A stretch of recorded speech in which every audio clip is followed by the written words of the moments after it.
So now that we had a look at this lettering technique, and we had a look at emotional prompting, contextual prompting, perspective prompting, and many other techniques as well, we could of course continue down that road, and I could spend endless amounts of hours just talking about different prompting techniques. But in the end, and that's really important to keep in mind and understand, it will always come down to a goal being defined and some extra context being provided. No matter if with that extra context you are providing more information about the target audience or how the output should be formatted, or if you're trying to get ChatGPT to take extra contextual information into account. It always comes down to these core building blocks. But it's of course important to be aware of these extra pieces of information you could add, and about these extra tricks that you can apply, like the ask before answering prompting technique. But what's really great about having ChatGPT is that you can ask ChatGPT to help you and to give you more prompting techniques that you could use.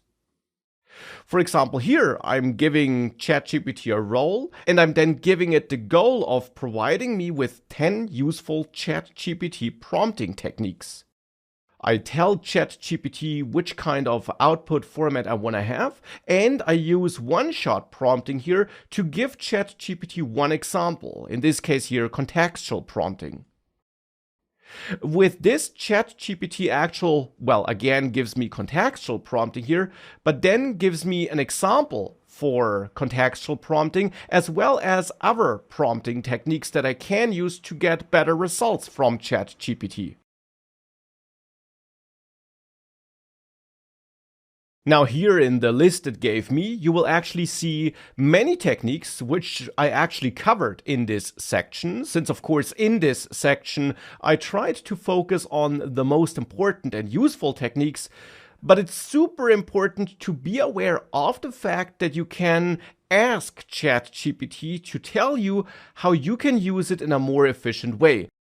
Though, of course, you should always be aware of the fact that in the end here, you're just getting some generated content based on connections between words and sentences, because that's how ChatGPT and large language models work in the end. And therefore, of course, you also sometimes might get some nonsense here, or some recommendations which actually aren't too useful. But still, for getting some inspiration, this can be a very good approach for getting more ideas on how to structure and write your prompts.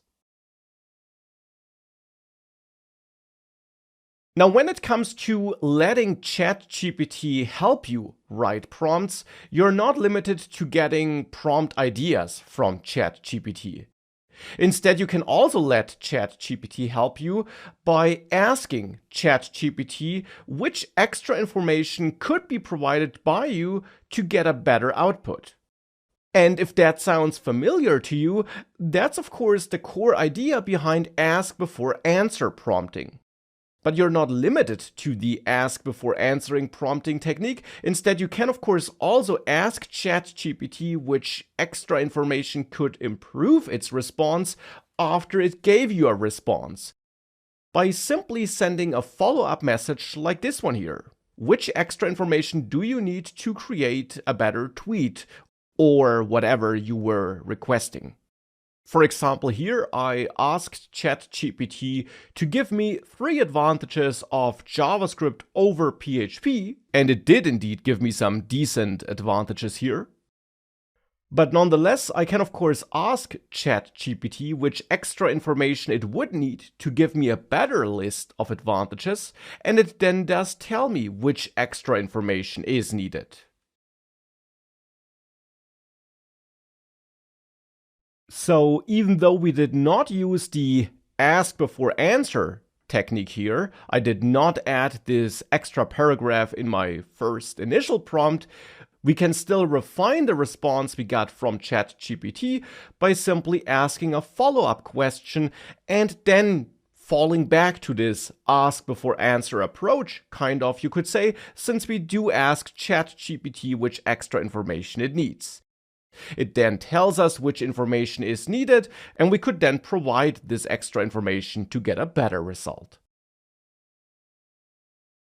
Now, besides asking ChatGPT which extra information could improve a result, you can also ask ChatGPT to criticize and evaluate and improve itself.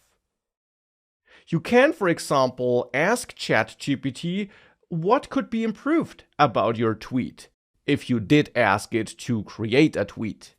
For example, here I ask ChatGPT to write a tweet about the advantages of JavaScript, and it therefore did exactly that. It wrote such a tweet. And we could, of course, take that tweet. It might be exactly what we're looking for, but often when working with ChatGPT, responses can indeed be improved by forcing ChatGPT to be self-critical.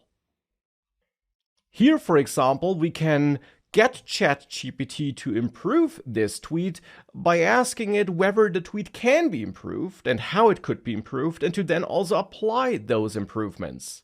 And whilst this does not always lead to better results, it sometimes does, because it turns out that with ChatGPT, you often get better results if you don't just accept the first initial draft, but you instead ask ChatGPT to be self-critical and to evaluate and improve the responses it generated. Now, earlier in the course, you learned about laddering prompting, or the laddering technique, which can be a very useful and powerful technique for completing complex tasks with help of ChatGPT. Now, even though you can, of course, split up a problem into smaller problems yourself, and sometimes you indeed might want to do that, you can also use ChatGPT to split up a problem. And you could send a prompt like this one here to ChatGPT. Now, in this example here, I'm giving ChatGPT a quite complex role, and then I set the main goal that it should help me create a blog post. I describe what the blog post should be about and what the target audience is, and then I add this instruction here, and that's the new and special part here. I'm telling ChatGPT to split this task, that it should help me create this blog post, into multiple steps and then start with the first step. And if I send this to ChatGPT, then here, in my case, it indeed tells me that the first step indeed should be to research and compile a list of important keywords, and it then starts with that step as a first step. And then thereafter, it tells me what the second step should be. And here it actually even goes ahead and completes that step, even though I did not ask it to do so. But either way, it does this here. We could, of course, stop it now. But the main takeaway here is that indeed it does split up a problem into multiple steps itself here. And that can, of course, be a super powerful technique, because it's not just using kind of the self-reflective capabilities of ChatGPT, but it also means that you don't have to think about a complex problem too long, but that instead you can use ChatGPT to split up that problem for you. And ChatGPT might come up with a way of splitting that problem you might have not come up with yourself, for example. Now, kind of related to the prompting technique explained in the previous lecture, where we used ChatGPT to split a problem into multiple sub-problems on our behalf, there is another very powerful prompting technique you should be aware of. In certain situations, you can get dramatically better results by forcing ChatGPT to outline its thought process, so to say, or put in other words, if you get ChatGPT to describe how it derived a certain solution instead of just giving you the solution, you can, in certain situations, get way better results. And the reason for that simply is that in the end, as you learned in this course, ChatGPT and all these large language models are about predicting words in the end. They are about predicting text based on the text you passed to them and the text they already generated. And if they output an entire thought process, that can therefore lead to better results, since they have more words to build up the overall response and more words that need to be connected logically, than if you just ask for a shorter or single result, for example. And here's a pretty good example that shows what I mean. If you ask ChatGPT for the result of a mathematical calculation and you force it to give you just the result without describing how it got there, chances are that you're getting a wrong result. For example, here the correct result would have been 80, but since ChatGPT is no calculator, but instead just a tool that predicts words, here it predicted the wrong word. And of course, as also mentioned before, it's totally possible that you got the right result for this specific example, because there is some randomness involved, but simply try a couple of different calculations and chances are high that with this prompt, where you force ChatGPT to give you just one single result instead of giving you an entire explanation, you're sometimes getting wrong results. If you instead would send a prompt that looks something like this, where you tell ChatGPT that it should not just give you the final result, but instead kind of derive the result, chances are that you're getting a correct result. Which in this case here indeed is the case. So here it indeed ends up with 80, which is the correct result, even though it has kind of an error down there, but the result is correct because it outlined its thought process and it basically derived this result step by step. Now, of course, the math example was just that, an example. You might not really be using ChatGPT for doing math. A calculator typically is better. But it is a great example for showing why this technique can make a real difference. Of course, in reality, you would probably be using it for prompts like this, where you're maybe asking for 3 key metrics to analyze a company.